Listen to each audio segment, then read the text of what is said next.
Aqui no Brasil, o Flamengo negocia com o São Paulo, os dois clubes já estão conversando, tentando encontrar um bom acordo para que o Alan se transforme em jogador da equipe tricolor. O São Paulo tem interesse no Alan. O Alan é um bom jogador, a torcida do Flamengo pega muito no pé, porque ele não conseguiu vingar no Flamengo, ele teve muitos problemas físicos, lesões, isso atrapalhou bastante.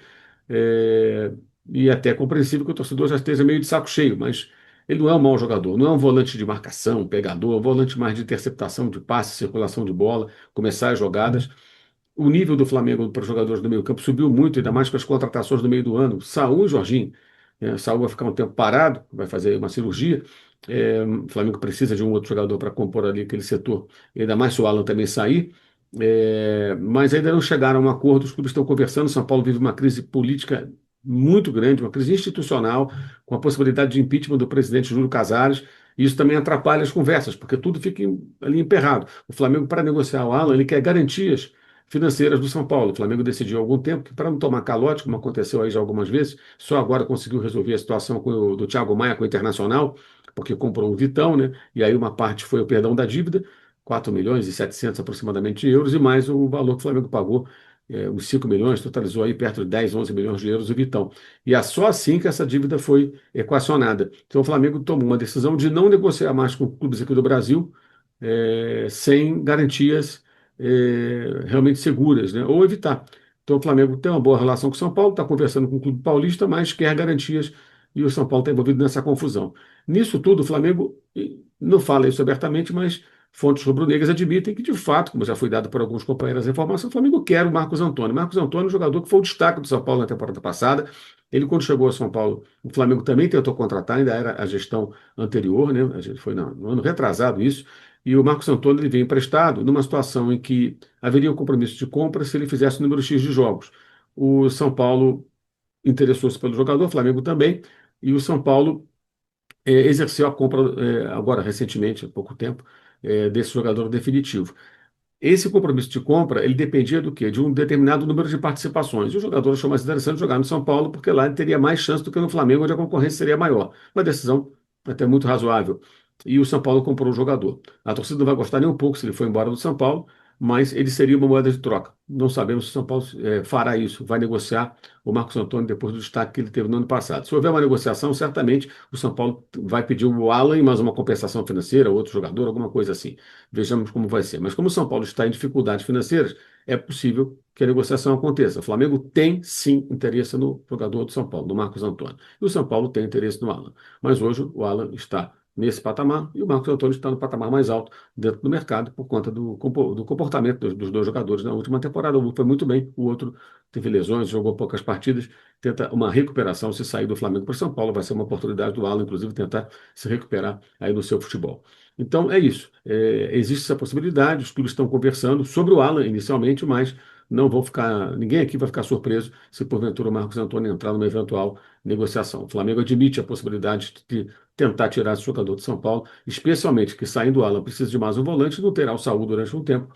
Então o Flamengo vai precisar de um jogador para recompor ali esse setor que é muito importante na sua equipe. Seria uma troca ou são negócios diferentes? Assim, uma coisa não depende da outra? Não. A negociação é o Alan no momento, mas o Flamengo quer o Marcos Antônio. Então eu presumo que o Flamengo vai tentar colocar o Marcos Antônio na jogada. Se o São Paulo vai aceitar ou não, aí já não sei. É mais seguro do que querer dinheiro, né? Porque o Marcos Antônio vai. O dinheiro não sei se vai. E o Flamengo teria que dar alguma compensação, creio eu, porque o Marcos Antônio está num momento melhor do que o Alan na carreira, né? Na temporada passada, um foi bem, o outro não jogou quase. Então, imagino que se por acaso acontecer, o São Paulo vai querer algo mais. Aí quem teria que pagar seria o Flamengo. Mas essa é uma possibilidade. O que está se discutindo basicamente é o Alan. Mas o Flamengo quer sim o Marcos Antônio. Isso aí é fato. Não sei se o São Paulo vai aceitar negociar ou como isso vai acontecer. O Marcos Antônio deu muito certo no São Paulo, foi muito bem. Eu até me surpreendi, eu achei que ele não... Porque quando o jogador volta já não é mais a mesma coisa, né? Às vezes acontece de dar muito certo, mas o Marcos Antônio já não é tão jovem, né? Eu imaginei que já fosse mais uma coisa de final de carreira, mas ele rendeu muito bem. Ele foi uma contratação acertada do São Paulo. Melhor que o Alan, até pelo que foi citado aqui, o Alan se machucou muito e tal. Eu acho que o Mauro falou uma coisa, é verdade. Se fizer esse negócio, o São Paulo tem que receber uma diferença financeira, porque ele vai perder em termos de qualidade, pelo que se viu até agora dos dois nos clubes onde eles estão hoje. Pode ser que lá na frente o Alan fique pleno, jogue mais, então, mas até agora, nessa temporada do Alan no Flamengo e do Marcos Antônio no São Paulo, o Marcos Antônio foi bem melhor. O Marcos Antônio foi bem, foi um dos destaques do São Paulo, um dos poucos destaques do São Paulo no ano passado. Nesse começo, o time sub-20 que vai jogar, né? Já no domingo joga contra a Portuguesa, quarta contra o Bangu. Esses jogos serão com o time sub-20. E aí, vejamos quando que o Felipe Luiz vai se colocar à beira do campo com o time principal, né? Imagino que talvez, pelo menos um misto, né? Nos clássicos que virão aí no Campeonato Carioca, antes do jogo contra o São Paulo, dia 28, na estreia no Brasileiro no Morumbi, e depois, dia 1º, em Brasília, contra o Corinthians na Supercopa. Eu imagino que ele não vai com força máxima em nenhum jogo do Carioca antes dessas partidas. Eu imagino que ele vai começar, nem ele à beira do campo, né? Vai com o time de garotos, o Pivete, Bruno Pivete, que é o técnico sub-20, deve ser o técnico à beira do campo. Depois ele vai assumir, imagino que vai fazer uma mescla, aos poucos vai preparando a equipe para esses dois jogos aí, um do Brasileiro e o outro da Supercopa. Assim, a tendência é o Corinthians também vai começar o Campeonato Paulista, certamente é um time de garotos, pelo que eu li, com o time sub-20, porque os caras estavam jogando dia 21 de dezembro. Então, o estadual, cada vez mais com esse início do Campeonato Brasileiro em janeiro, ele fica mais espremido, menos relevante e cada vez mais acho que times base aí vão ser formados, pelo menos nas primeiras rodadas, por equipes de jovens. Aqui em São Paulo tem sempre um agravante, porque tem até medo de rebaixamento. Se fazer uma campanha ruim, você pode até se enrolar. No Rio, o risco é menor.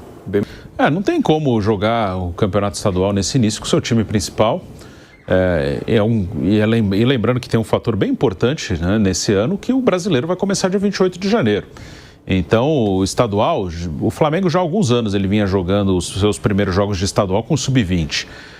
E esse ano o time jogou até o dia 17, né? Jogou contra o Paris Saint-Germain lá no Catar no dia 17, vai estrear já dia 11, então naturalmente já seria o sub-20, mas dia 28 tem Campeonato Brasileiro para todo mundo. Então eu acho que esse ano os estaduais serão levados até de uma maneira um pouco diferente, porque quando começar o Brasileiro no dia 28, os estaduais vão acabar só em março, vai ser fim de semana estadual, meio de semana brasileiro. Essa é a principal novidade aí do calendário para os times de Série A de Campeonato Brasileiro, e vamos ver como eles vão levar.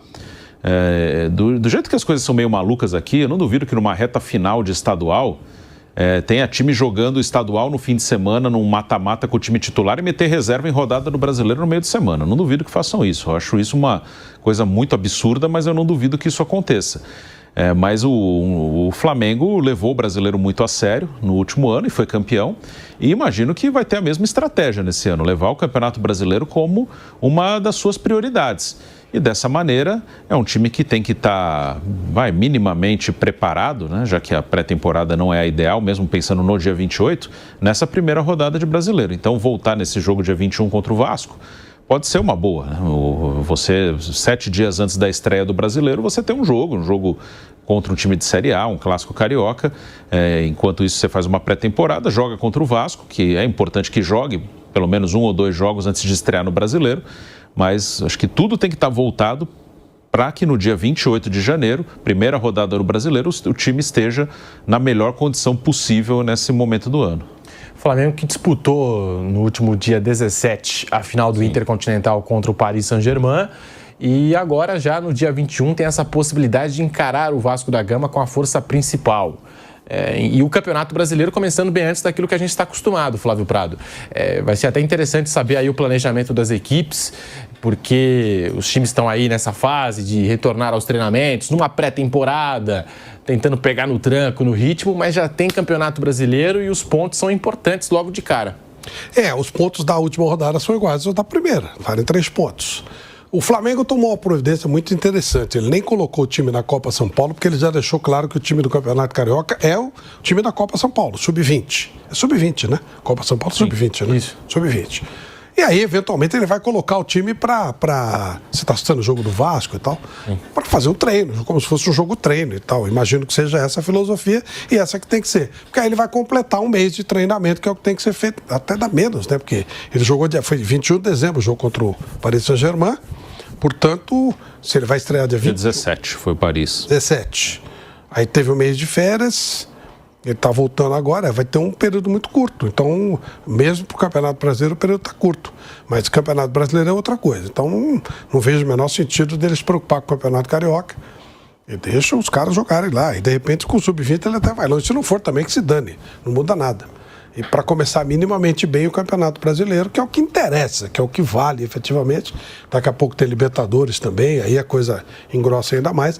Acho que o correto seria ignorar completamente o campeonato regional, todos, né? Os daqui também, e começar pensando no Campeonato Brasileiro, que é uma coisa mais, que é uma coisa que importa, uma coisa que faz diferença, uma coisa que faz história no time. Eu entendo que essa deva ser a linha dos times por uma postura inteligente.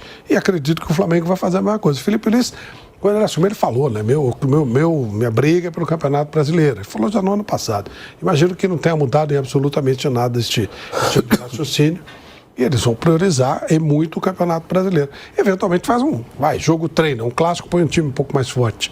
Mas sem sacrificar, sem nada, e tem que deixar isso bem claro no meu anterior para o torcedor, que é um período de pré-temporada. Eles estão treinando para poder disputar o Campeonato Brasileiro, Libertadores, as competições que efetivamente valem alguma coisa.